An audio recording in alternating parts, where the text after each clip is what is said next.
Hey there, it's Yash from HubEngage with the Turn On Engagement podcast.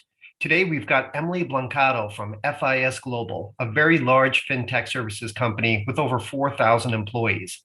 Emily's going to talk about how she's been able to take employee education and training outside of the box, empowering employees to become brand ambassadors for the company through some pretty cool onboarding programs that have been so successful. They've got ambitious plans to roll it out even farther. Hear her full story in this 15-minute podcast and get inspired on how you can easily be creative with your employee learning and training programming. Stay tuned. It's all coming up here on the Turn On Engagement podcast.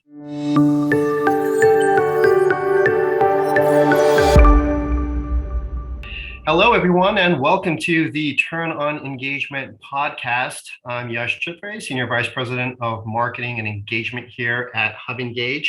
And today I've got a very special guest with me, Emily Blancato, who is the Employee Education Manager at FIS Global, which is a very large financial services company based in New York, I believe. But Emily has done some really amazing stuff in the learning and training space. So I'm privileged and honored to have her on the podcast today. Welcome, Emily. Oh, thank you. Thank you. Happy to be here. Thanks for being on. So tell us a little bit about FIS Global and some of the things that you've done there. Obviously, I know training has been a challenge this year and last year with COVID-19. You've had to change up the way you do things normally in terms of how traditional employee learning and training programs are done. Would really love to hear your story of how you're doing it at FIS Global. Yeah, great. Let me give you a little history about FIS as a company, maybe just a quick 2-minute elevator pitch there, and then we'll dive into the training side of it. So FIS is essentially a fintech company. We have clients that cross the gamut when it comes to wealth and retirement, payment processing, core processing. So we interact with a lot of merchants who need the rails and networks that we're connected to process payments for customers that come in. And then for our banking side, we're helping them with the technology part of their business. So if they need a system for core processing, if they need a credit card program and a system that does all the bells and whistles that they want to tie to that, they come to FIS and we help build something that is using our system, but has parameter-driven pieces to it that they can kind of create their own experience, so to speak, with that. So overall, we tend to work with a lot of businesses, and our employees across the board typically interact with clients directly. So it's that business to business. And we also offer business to consumer if a client needs that type of service. So very fast, the tech industry has certainly pushed us to the limit when it comes to change management and updating our technology to meet the business needs of our customers today. And especially when it comes to the training world, that can be a challenge for all of our staff because it can feel a little bit like whiplash, where you're going through multiple changes at once, not only technology changes, but maybe organizational changes as we find better fits to align our talent across the business. So when we first launched, my team specifically, which was focused on all of those employees that serve our business to business customers. So that might be someone who is in client care that helps with, you have this problem, you can't get this thing done in the system. All the way through relationship and success management type roles or implementation roles where they're actually implementing products for clients. And we actually started the team up right before COVID actually hit the mainstream and kind of everyone shut down March of last year. And essentially, we were a small team of about, at the time, 5 or 6 people that had to figure out how to build training programs at scale for an audience over 4,000 people. And how we ended up figuring out how to do that was really leaning into the expertise that we had amongst our subject matter experts. And what we noticed right away is with how fast the tech was moving and the products were getting developed, there is no way that we could have leaned into an old instructional design model where it takes 6 months to develop something. And furthermore, we realized our audience didn't want that. Because it tended to be almost overly polished, where they lost the connection of where am I in this picture of this. And what we leaned into then is, well, why don't we just let the experts talk? And essentially, what we ended up packaging was working with subject matter experts, getting them to record content either with us in an interview style similar to this, or even using PowerPoint to do a quick demo of something that they were working through that they would then talk through. And the benefit that this offered us is, one, we could have 10 SMEs recording simultaneously, and then we would just be grabbing and polishing and editing their content essentially, and then putting it in a container and curating it in a path based on what someone new might need to know in that role. Or if you transition from, let's say, implementations into like a client care role, what are the things that you would need to shift about your responsibilities and understand to get there?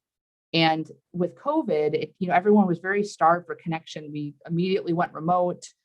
So you didn't get that office interaction. A lot of people weren't as comfortable with virtual using their cameras and collaborating in that manner.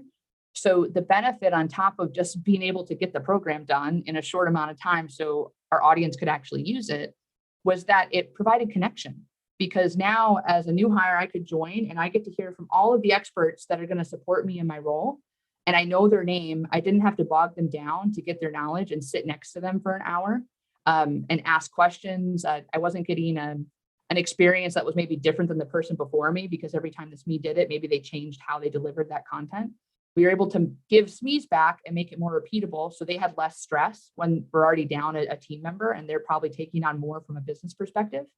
And the new hire got to almost feel like a connection to the team where, oh, well, from this content this person created, they were really funny the way they put it together. And they made some, brought some case scenarios that were kind of humorous. And that's how they delivered. So they could kind of understand a little bit more about the personality of the people that they were working with, which made them more comfortable reaching out and connecting with those colleagues across the business. And conversely, on the SME side, they were actually able to have more valuable conversations with these new hires, where it wasn't just kind of a data dump where maybe the new hire is feeling overwhelmed because someone who's been a veteran of 10 years is basically telling them everything that they think is important in that moment. It allowed us to edit down what the SMEs were providing and break it down into how can someone actually digest this? What other content do we need to partner this from the industry to make sure that the new hire has what they need? And the SMEs have absolutely leaned in and loved the process. So much so that we have now managers that encourage their team to record content. People are posting videos, even when it comes to like time management and things, about how to integrate, Yammer into our Teams app and how to shut off Outlook notifications so you can really focus on what you need to get done and not get distracted by everything that pops up in our day. So overall, to sum that up, I think the ultimate goal for us was connection, making sure that people were aware of who they had with them and who they could lean on in this experience. And that drove a greater sense of community across FIS and better partnership. So I had an understanding of, if I ask this person something, I do understand what I'm asking them for and the time commitment it might require of them. Wow, this is great. So, it sounds like almost like a repeatable, trainable, coachable process that you created. It sounds like, you did it with the new hires. And I'm wondering, is this something that you could do for existing employees too, or something that you're planning to do maybe with your existing employees as they, maybe are transitioning between roles or moving up in their career or something like that, so that they could it's almost like you're creating this library of experiences that other people can learn from. That's exactly what ended up happening. And we are actually looking at doing that. And on top of that, an important piece of us is we did have to, I don't want to say babysit, because these are all, great Right. professionals, but they were new to what we were asking them. Not everybody has like a YouTube channel outside of work or like a podcast that is their fun thing to do on the side. Sure. So some of them were very nervous to get started. So we did have to do some hand-holding in the beginning to build confidence. People who maybe didn't like the sound of their voice, and kind of tell them like, well, if someone was sitting next to you, they'd hear your voice. So just be comfortable with hearing it yourself. And we're actually working on trying to get a framework together. So how do we build? We're using Articulate Rise for a lot of this stuff because it's easy to package what we get, and we get a lot of variety. So it allows us to kind of put it in one container. But now we're creating a framework and creating courses specifically on how do you work with us to create great content for your teams. So we can get that in front of the leadership team. So we don't have to necessarily be around for someone to tackle this. They could tackle it, we could be working on another project. They could be creating content. And then once they're ready to package it and curate it and polish everything up, they then can call us in for that piece of it. And this allows us to scale it across the organization because, as I mentioned earlier, we had a really small team. And I mean, every moment is precious. So we are working on packaging that. And we actually had, when we piloted this, there were some veterans who had been with the company probably like 20 years in their roles. And they actually went through it and audited kind of what we put together. Did we get the right notes in the right places based on what's important to someone? And they came back and said, oh my God, I learned things that I didn't know because I never had a chance to meet Joe in that department. And, Rajneesh is a great resource for development. I wasn't aware of what he did or that we even had a job like that. So most definitely it could be applied to people transitioning roles. I think the challenge that we have ahead of us now, or really I'll say opportunity because we're really excited about it. But the opportunity is how do we, now that we have it, connect these into role specific jobs. So if I am in a business analyst position today, serving one specific product, how do we naturally package it so like you could take, these are 10 roads that you could take that would develop your career, and this is the outcome that you could reach. That's the piece that is a little challenging now, and there's a lot of work we have to do around, I think, role definition across our teams, making sure that when someone says they're this title, that there are similarities in what they're actually doing in a day in the life of. But that's what we're focused on now, is how do we scale it? And then more importantly, how do we create a pathway for career mobility using what we're creating with our SPEs? That's fantastic. And I would think that there's an opportunity. I know this is mostly for internal consumption inside of FIS, but I'm wondering, are there snippets or, some golden nuggets that you can take out of this and create into your external brand awareness as well, so that your customers also see this and learn a little bit about, the employees and the culture and the things that you guys do at FIS.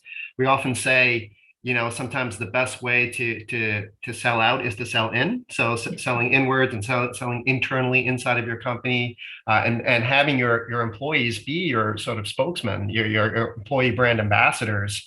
I'm wondering if there's a way to take it even a step further and show the rest of the world that. Great comment. And I would agree that there is. The element that gets a little bit more complicated externally is you do have to be mindful of like what brand image are we setting out there, Sure. making sure that we're not, mentioning, client specific names and Right. calling any of that private information out. But we have looked at that even from the perspective of how could we lead our clients to do this in their own shops? Because what we've noticed is if we have, we're working with a client who has a certain culture and they have not embraced this kind of active learning culture that I think most businesses are looking at and realizing they have to invest in because things are changing so fast.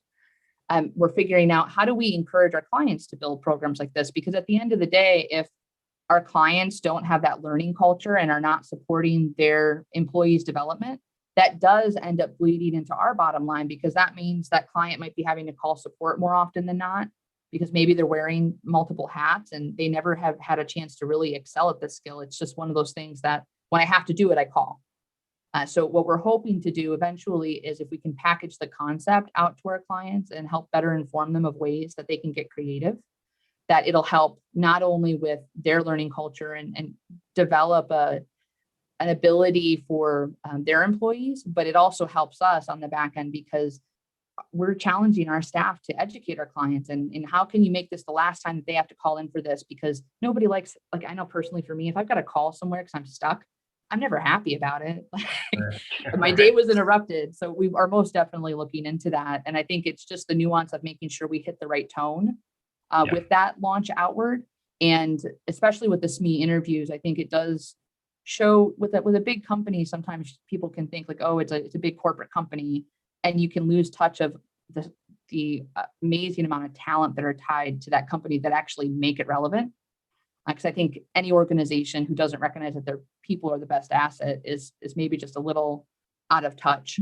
And that's something we want to encourage with our clients, that, we want to help you in any way we can, provide a better product, because that's our product at the end of the day too, even though it's maybe not branded that way.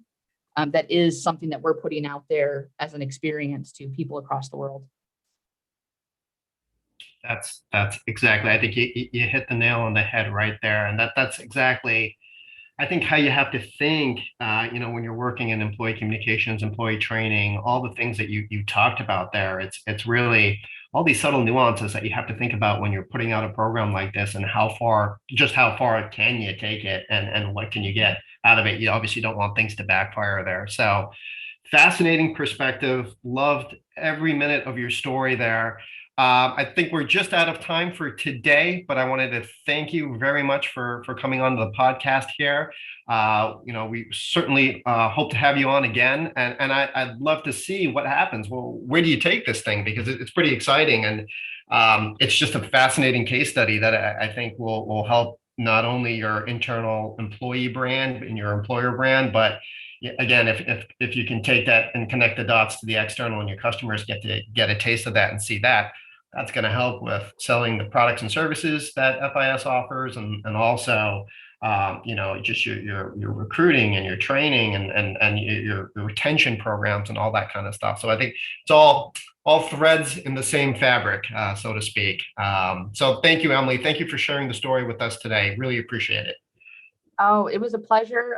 We love talking about learning and development here at FIS. So I would be happy to come back. And if you're interested in any of those links about our conferences that we're demoing this stuff out, happy to send those your way as well.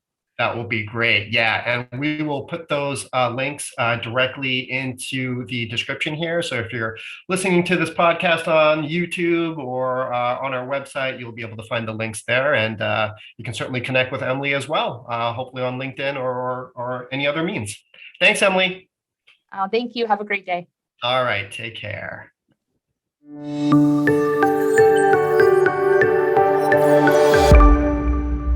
Hey there, employee communications and HR folks. We've got some big news to share over here at HubEngage. We've officially been made a Society of Human Resource Management recertification provider.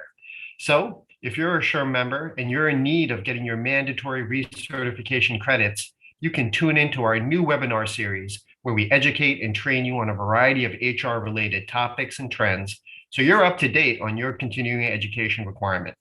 SHRM is a great place for all things HR, and with this exciting new partnership HubEngage has created, we can now recertify you while you turn on engagement at the same time inside of your company.